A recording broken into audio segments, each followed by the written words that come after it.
کون تھے مصعب بن عمیر؟ کون تھے عثمان غنی؟ کون تھے سعد بن ابی وقاص؟ قریش کے اعلیٰ گھرانوں کے چشم و چراغ نوجوان، وہ آ رہے ہیں محمد کے ہاتھ پر بیعت کر رہے ہیں، اسلام لا رہے ہیں صلی اللہ علیہ وسلم۔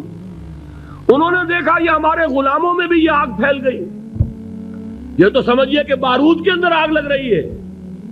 یہ ابھی تک تو قانے تھے جو ظلم ہم کر رہے تھے اس پر، لیکن ان کے اندر اگر یہ ایمان اور اسلام کی دعوت اور تحریک ان میں پھیل گئی تو ہمارا اقتدار اور ہمارا یہ پورا نظام جو ہے چوپٹ ہو جائے گا۔ یہ ہے وہ چیز جو میں نے کل آپ کو اقبال کا مصرع پڑھا سنایا تھا کہ نظام کہنا کے پاس بانو یہ مارز انقلاب میں ہے، beware of the revolution that is coming, لہذا اپنی پوری قوتوں کو جمع کرو اور کچل دو انہیں، مارو انہیں۔ یہ کام شروع ہوا ہے سن 5 سے، بلکہ 4 کہنا چاہیے، 4 سے لے کر 12 تک 8 برس اس کو کہتے ہیں پرسیکیوشن، فزیکل پرسیکیوشن، تشدد، مار پیٹ، جلانا، دہتے ہوئے انگاروں پر لٹانا، فاقے رکھنا، بھوکے رکھنا، ان کو ڈال دی گئی زنجیریں، گھروں میں بند کر دیا گیا نوجوانوں کو۔ حضرت عثمان کو چچا نے ان کے ایک چٹائی کے اندر لپیٹا اور دھونی دے دی، دم گھٹ رہا ہے، جان نکل رہی ہے۔ حضرت مصعب بن عمیر رضی اللہ تعالی عنہ، وہ نوجوان 200 درہم کا جوڑا ان کا سل کر آتا تھا شام سے تیار ہو کر، لباس معطر ہوتا تھا، جدھر سے نکل گیا پوری گلی جو ہے وہ معطر ہو گئی، انگلیاں اٹھ رہی ہیں، وہ جا رہا ہے مصعب، یہ خوشبو اس کی ہے۔ اس مصعب کے ساتھ کیا سلوک کیا؟ باپ تو مر چکا تھا، ماں نے پالا تھا، دولت بہت چھوڑ کر گیا تھا باپ، لہذا ماں نے بڑے ناز و نام میں پالا، بڑے لاڈ پیار میں، 200 درہم کا جوڑا تیار ہو رہا ہے۔ لیکن یہ کہ آپ کو معلوم ہے عرب کے اس معاشرے میں عورت کی کوئی حیثیت نہیں تھی، ماں کا اختیار نہیں تھا، چچا تھا اب سربراہ خاندان کا۔ چچا نے کہا مصعب اگر تم نے اپنے باپ کا دین چھوڑ دیا ہے تو باپ کی دولت پر بھی تمہارا کوئی حق نہیں ہے، نکل جاؤ گھر سے۔ اس نے یہ سوچا تھا کہ مصعب کے ہوش ٹھکانے آ جائیں گے، دن میں تارے نظر آ جائیں گے، ناز و نام میں پلا ہوا گھر سے نکل کے جائے گا کہاں، یہ سارا نشہ جو ہے توحید کا یہ ہرن ہو جائے گا۔ حضرت مصعب کا جواب بالکل برعکس تھا، اچھا ٹھیک ہے چچا جان میں گھر چھوڑتا ہوں۔ وہی بات جو کبھی کہی تھی ابراہیم نے، باپ نے کیا کہا تھا؟ واجرنی ملیہ، جاؤ چلے جاؤ، دفع ہو جاؤ میری نگاہوں سے۔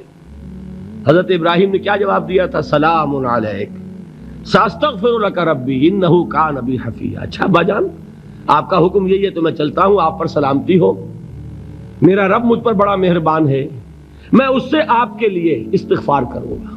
جلدی یہی جو ہے حضرت ابراہیمی کی نسل ہے نا قریش۔ آج ابراہیم کے ایک بیٹے کے ساتھ وہی معاملہ ہو رہا ہے مصعب کے ساتھ، اور مصعب چلنے کے لیے تیار ہو گئے۔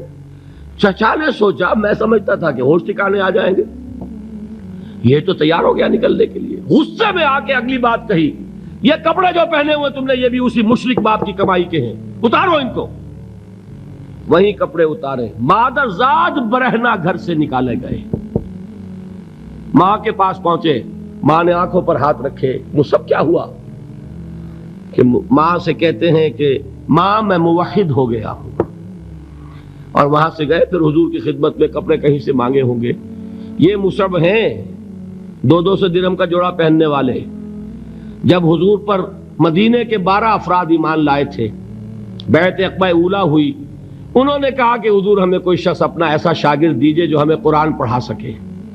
حضور نے حکم دیا مصعب جاؤ، اب مدینے جاؤ، یثرب جاؤ، یثرب والوں کو قرآن پڑھاؤ، انہیں تبلیغ کرو۔ مصعب گئے ہیں وہاں، 1 سال کی کمائی 75 افراد لا کر حضور کے جھولی میں اگلے سال ڈال دیے کہ حضور یہ میری 1 سال کی کمائی ہے۔ 72 مرد 3 عورتیں، انہوں نے وہ بیعت کی تھی، بیعت عقبہ ثانیہ، جس کے الفاظ کل میں نے آپ کو سنائے تھے، بایعنا رسول اللہ صلی اللہ علیہ وسلم علی السمع والطاعت فی العسر والیسر والمنشط والمکرہ وعلی اثرۃ علینا وعلی لا ننازع الامر اہلہ وعلی ان نقول بالحق اینما کنا لا نخاف فی اللہ لومۃ لائم۔ یہ 72 مرد تھے مدینے کے جنہوں نے یہ بیعت کی، پھر انہوں نے ریکویسٹ کی کہ حضور اب آپ ہمارے ہاں تشریف لائیے، ہم اگر یہ مکے والے وہاں حملہ کریں گے تو ہم آپ کی حفاظت کریں گے جیسے کہ اپنے اہل و عیال کی کرتے ہیں۔ بہرحال وہ مصعب بن عمیر ہیں جو غزوہ احد میں شہید ہوئے، اور جب شہید ہوئے تو ان کے جسم پر صرف ایک چادر تھی۔ ایک بات تو یہ نوٹ کیجئے، موضوع سے ذرا بات تھوڑی ادھر ادھر جا رہی ہے، لیکن یہی چیزیں ہیں اصل میں کہ جو ہمارے دلوں کو منور کرنے والی ہیں نور ایمان سے۔ وہ علم بردار تھے غزوہ احد میں، جھنڈا مسلمانوں کا ان کے پاس تھا۔ ایک ہاتھ پر، ایک شانے پر وار پڑا، ہاتھ کٹ گیا، دوسرے سے تھاما، دوسرے پہ کٹ گیا، اب دونوں حصوں کے بچے ہوئے ٹکڑوں سے جھنڈے کو تھاما، گرنے نہیں دیا، یہاں تک کہ شہید ہو گئے۔ گرے ہیں تو جھنڈا گرا ہے۔ شکل میں حضور سے بہت مشابہ تھے، خبر اڑ گئی کہ محمد شہید ہو گئے صلی اللہ علیہ وسلم۔ یہ مصعب بن عمیر کا واقعہ ہے۔ جب ان کو اب دفن کرنے کا وقت آیا، اور شہید کے لیے کفن جو ہے اس کا وہی لباس ہوتا ہے جو شہادت کے وقت ہو، حضور کے سامنے ایک پرابلم پیش کیا گیا۔ حضور، مصعب کے جسم پر تو ایک چادر تھی، اور وہ چادر بھی اتنی چھوٹی ہے، یعنی 2 گز کی چادر بھی نہیں ہے، اس سے اگر سر ڈھانپتے ہیں مصعب کا تو پیر کھل جاتے ہیں، پیر ڈھانپتے ہیں تو سر کھلتا ہے، کیا کریں؟ حضور نے فرمایا سر ڈھانپ دو چادر سے اور پیروں پر گھاس ڈال دو۔ یہ آخری لباس ہے جو محمد کے اس دیوانے کو اس دنیا سے رخصت ہوتے ہوئے ملا ہے، جس کا 200 درہم کا جوڑا چلتا تھا۔ یہ ہے صبر۔ برداشت کیا کہ نہیں کیا؟